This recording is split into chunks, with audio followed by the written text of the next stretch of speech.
So hello and welcome everyone to 10 Days of Pleasure.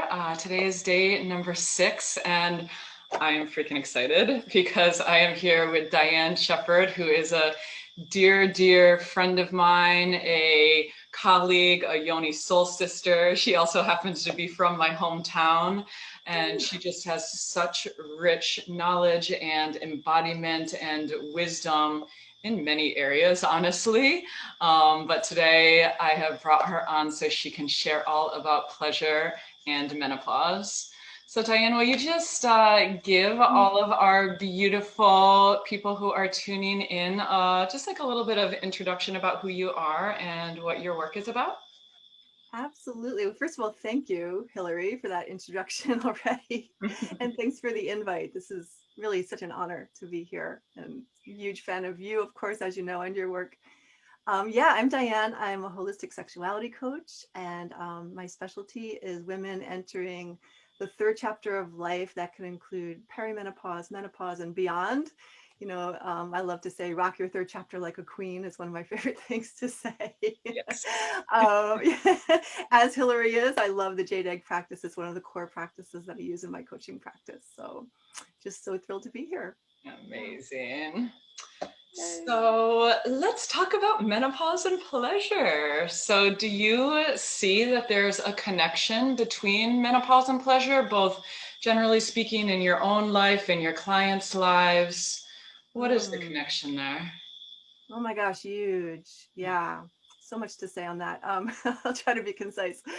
Yeah, I should say too, started going through menopause at age 40, and it was a huge wake up call for me on many levels, health, relationship stuff, but a huge awakening of my sexuality.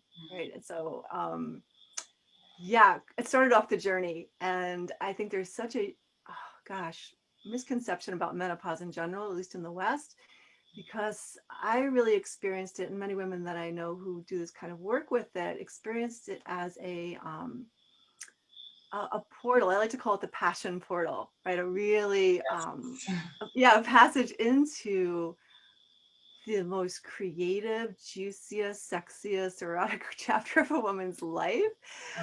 And I know you're well versed in this, Hillary, but like our sexual energy is great. It's great for sex, but it's like not just about sex, right? It's like the foundation for everything. That's like kind of a Taoist perspective, right?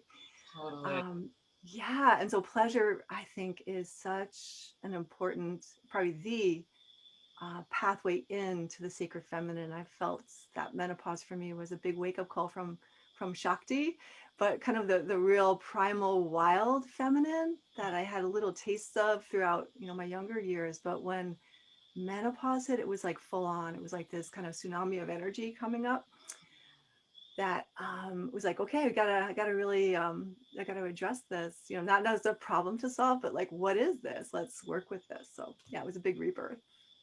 Well, I love how you just said this third chapter, it can be the juiciest, most pleasure-filled chapter of a woman's life. Like that just goes against everything that we are taught about perimenopause and menopause and beyond. It's like the complete opposite of the dominant cultural narrative that's there.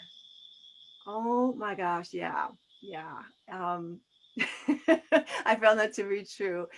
And I know there are so many amazing allopathic doctors out there that are really tuned in to the deeper significance and the emotional growth, and because it's not just about physical symptoms. Some women don't have many physical symptoms going through menopause. There's a lot of spiritual, emotional growth that wants to happen, transformation that wants to happen. And yet there still are many allopathic doctors. I happened to meet one of them when I was entering into this passage, had a very negative narrative around it, basically telling me it was the beginning of the end, and something inside of me that just got really angry about that. And, just said, I'm going to look for other, ways. And, of course, it's a path, and many things started to open. Once you put that out there to the universe, things start to show up on your plate, right? So, yeah. So it's kind of the opposite of the narrative that traditional pathway would bring you down. Okay, so here's all the tests you need, here's the medication you need to be on, and all that stuff, right? And again, not to shame anybody who's doing that, but there's also another whole other way to look at it that I think the Taoist tradition really does well. Yeah. So, what does the Taoist tradition in particular, what do they bring into, have to say about menopause? And also, if you could share about the translation of menopause from that system as well, that'd be really beautiful, I think. Oh yeah, yeah. Second spring. I Yeah. learned that from our teacher, Minka DeVos.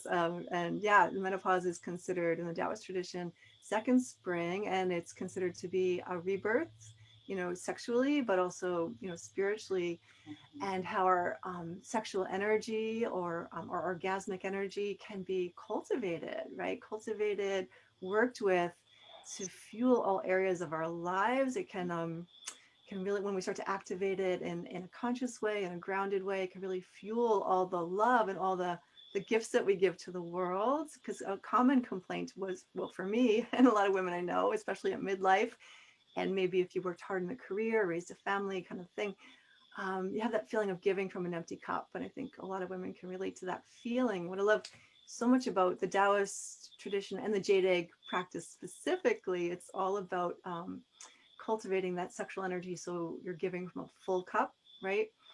And not only that, that energy can be used to fuel your spiritual path as well, which I think is really cool and fascinating. Mm, gosh, I Yeah. just love this. I feel like even having these conversations, like with us, with this group right now, getting these dialogues out into women's ears, having them hear them, it just feels like such a paradigm shift and something that can really serve to empower us throughout our entire lives. It's just so beautiful.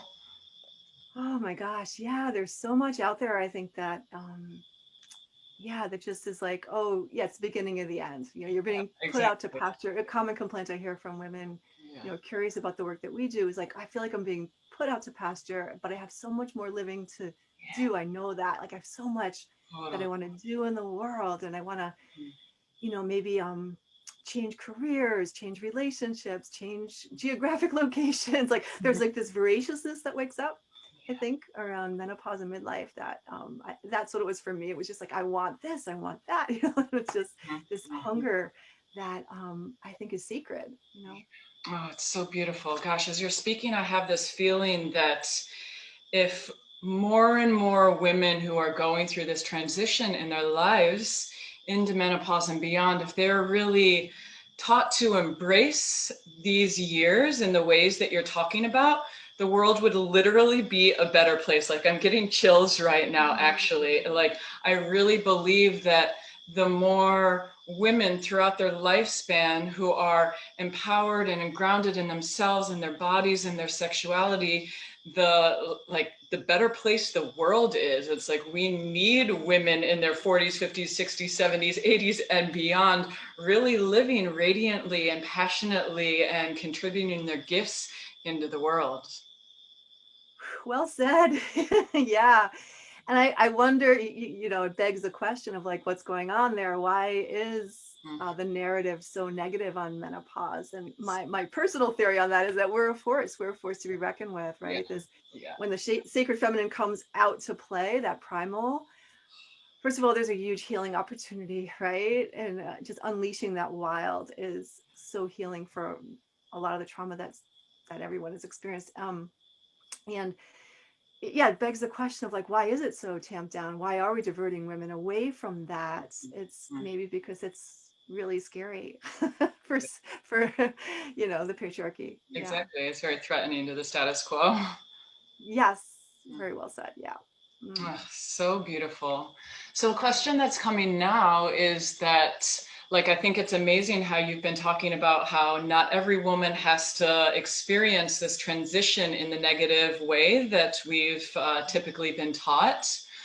But for women who are entering perimenopause and beyond, who are having a difficult time with symptoms physically or emotionally, spiritually, or in any way, really, what role do you think, if any, that pleasure could play in supporting a woman who's having a difficult transition? Oh, that's such a great question. Yeah.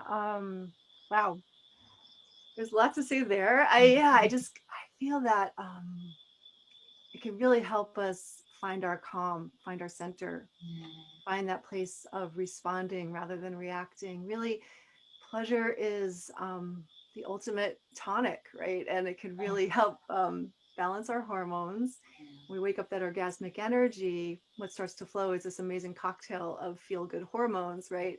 That and when I say sexual energy, orgasm, I'm not talking about necessarily climax. It's just more of this deep well of energy that automatically lowers the stress hormones, first just on the basic level, right? So things like cortisol, the stuff that we are experiencing way too much of, all of us, in this modern lifestyle. When we start to activate our pleasure as a practice, right, continuing, or a sustainable practice, it over time really nourishes our nervous system, our hormones, and that just gives us more agency, to really take care of ourselves. I guess that would be my short answer. Yeah, yeah, Yeah. it's beautiful. It seems like what you're saying is that pleasure can almost be this holistic tool that a woman can always go back to find her grounding, her balance, her centering, and also, of course, to release these feel-good hormones in her body that will ease or potentially ease some of the difficulty that she's experiencing. Oh my gosh. Yes. Yes. Yeah. And I just want to add a little bit onto that, if that's okay. Oh, please keep What, going. I'm loving what you're sharing. what came up for me a lot during that period, and I think for a lot of women I speak to about this, is this the shadow, right? This kind of raw energy. And I feel like the more that we can work with our pleasure, that's kind of, from my experience, the way the energy kind of wants to move through the erotic, through pleasure, and how that makes it much more of a smooth flowing passage rather than an A to B trying to figure it out, you know? Mm-hmm. Yeah. Beautiful. I love it. So I've got two more questions for you, if that's okay. I feel like I could Absolutely. just like chat with you all evening. I know it's morning where you are in the world. I'm just loving this Oh no, conversation. that's good. The first is, I guess we're getting a little off the topic of pleasure in particular, but it feels really relevant to this conversation. Do you have any advice for women in their 20s, 30s, and 40s who are even before perimenopause? Do you have any advice or tips that you think could support these women who are, maybe not even thinking about the fact or even really acknowledging that this change will be coming at some point in their life? Yeah, do you have any tips, just anything that you could say to these women? Oh yes. Especially if you're experiencing a surge of intense energy around your cycle, say what we call in the West premenstrual, right? Tune into that wisdom, right? That, I think that's our wild feminine speaking to us, and in the West we're taught to medicate it, right? Working with that with pleasure, with pleasure practice, what Hillary teaches you, go into those practices to harness the deeper wisdom of what's trying to be communicated to you. I would say is a really great practice, and I wished I had known about that in my earlier years, because I think it would have been way more powerful. And that's just going to help you build power there. So when you step into more perimenopause, menopause, the third chapter of your life, you will be primed and ready to rock because you'll have the tools to work with that energy so much more embodied. Wow. Yeah. I love that so much. Thank you so much for sharing that. And also, it somehow feels so relevant because tomorrow I'm having a similar talk that we're having now on pleasure and hormones with Jamie Lauren. And she is an expert on the menstrual cycle. And so she's going to come in and share all about pleasure and hormones tomorrow, especially for women who are still experiencing their monthly bleed. So all is perfect. So beautiful. As always, whenever I do anything with you, Hillary, it's completely synchronistic. Totally. Always. Uh, Yep. so do you have any final thoughts or anything that you're like, oh, I've just gotta like pop this in here for these beautiful beings to hear? Hmm. I no, I think that's good. Again, the pleasure is again the path. I think it is the calling of the sacred feminine throughout our lives, right? and it gives us that way in. It's the feminine path of embodiment, which, and I know you've done a lot of work in more, you know, I guess more, for lack of a better word, masculine practices of meditation and yoga, which are wonderful, right? But the path of the feminine is absolutely through pleasure, from my experience, and it's a wisdom. It's an absolute legit spiritual path. Thank you so much for saying that. It like this also kind of goes against everything that we're really taught. Like pleasure is sacred, like pleasure is a portal to the sacred feminine, to the divine. And yes, it is. That's what we're sitting here saying. Like it is. It's a complete legit path of not only embodiment but of spirit as well. So, thank you for throwing that in there. Oh, thank you. Yeah. So, beauties, please check Dianne out. She has so many amazing offerings. She has a podcast that's called Wild Menopause. That's also your Instagram handle, right? Yeah. Wild Menopause. Yeah. Dianne is one of the most knowledgeable jade egg teachers that I know. And I'm not just saying this. And I swear I know a lot of jade egg teachers. She has an online course that I've not personally taken, but I've stalked online many times, and I know that it is absolutely fabulous. And as she's spoken about, she specifically works with women who are going through this transition into the third phase of their life. So definitely check her out. And can you just tell people in a little more detail where they can find you online? And we'll definitely drop those links in the comments as well. Oh, sure. Right now I'm in the final stages of putting my Jade Egg program into a membership, because it is, such a, I want to give long-term support, put it that way. So there'll be different offerings we're piecing together. So that, yeah, have kind of I'm not putting it out there as like a single course right now, more of like weaving in different offerings for, more on that soon. Yeah. But you can find me at shakticore.com, as well as on Instagram at Wild Menopause. So those are the two ways. Great. And the podcast, Wild Menopause as well, yeah? Yes. Oh, that's right. Yeah. Spotify. I've got you on Spotify. I'm just always listening to you. Yeah. Cool. And Dianne is also going to be a guest teacher in my upcoming Jade Egg teacher training, which I'm so freaking excited about. More on that definitely soon. But so excited. So if you're loving her, you'll get to see more of her in my training if you'll be a part of that. So I would love to close out this beautiful discussion by having Dianne lead us in a pleasure break, because as beautiful as it is to be here and talk about all of this delicious stuff, embodying it, bringing it into the body is one of the best ways to really experience the shifts and the changes that will really root deeply in. Absolutely. Yes. I would love to guide you all through a really super simple version of what Hillary and I call Yoni breathing. Yoni breathing. Yeah, so I would not recommend doing this while you're driving. So if you are on your phone in the car, but if you are seated is a great way to do this. Just take a moment to maybe soften your gaze, or even close your eyes if that feels comfortable for you. And just tuning in to your breath.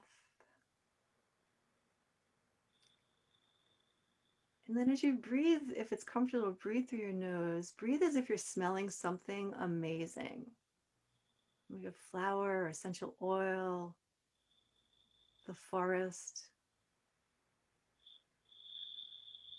Just allow yourself, using this smelling breath, to really draw into your body.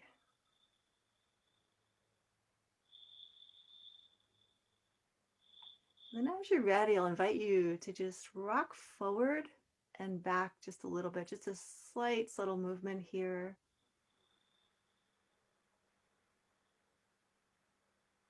And maybe you can become aware of, as you rock forward, as you lean forward a bit, your sit bones, the bones you sit on, they kind of move a little east to west, super subtle move. Just tuning in with your bones As you inhale, leaning forward. As you exhale, coming back to neutral.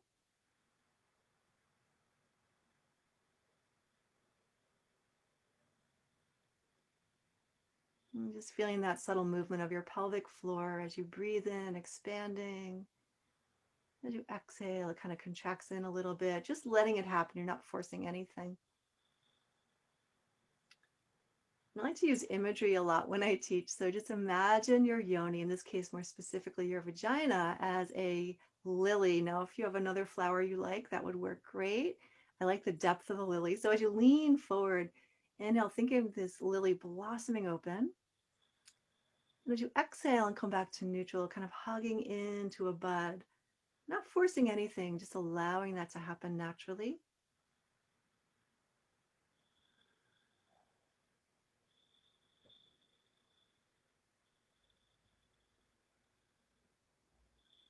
And just keeping that breath, like that smelling breath. Inhale, exhale.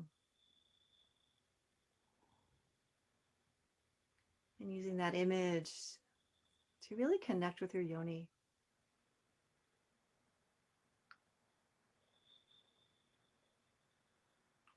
And just staying with that for maybe 2 more breath cycles.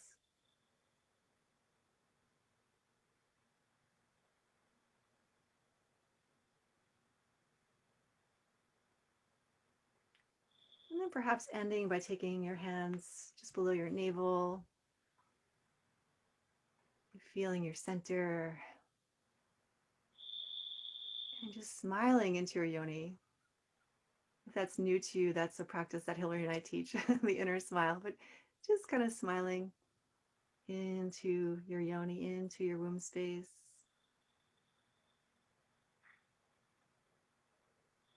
When you're ready, just gently opening your eyes.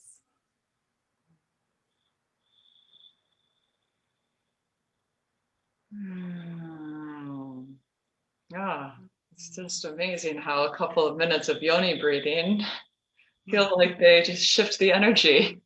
It's almost Right? like I feel calm and clear, connected, grounded. Oh, it's so good. Yeah, I use that one a lot. Yeah, me too. Yoni breathing and the inner smile. I would say yoni breathing, inner smile, and breast massage. These are like my 3 go-to practices. And we've gone over the inner smile, I think, on day 1 or 2, did breast massage. So thank you so much for including Oh, beautiful yeah. yoni breathing. And I love the lily. Oh my gosh. The yoni lily is just stunning. Oh, that's great. And again, imagery is so personal. So if there's another flower that speaks to you, by all means. Yeah. Yeah, Yeah. So, beautiful. Oh, so thank you so much for being here, Dianne. It's such a pleasure to connect with you just personally, and also just thank you so much for sharing your knowledge, your wisdom, and your lived experience with all of us, with this group, with so many women around the world. It's it's special what you're sharing. We see you. I am so honored. And yeah, thank you, Hillary, for having me. And thanks for all of you in the temple. And yeah, it's Yeah. such a beautiful thing to be able to share that with you. So thanks so Thank much. you so much. So I'm going to drop all of Dianne's links and enjoy your day, beauties. And tomorrow I will see you for our talk on pleasure and hormones. Have a beautiful day wherever you are in the world. Mwah.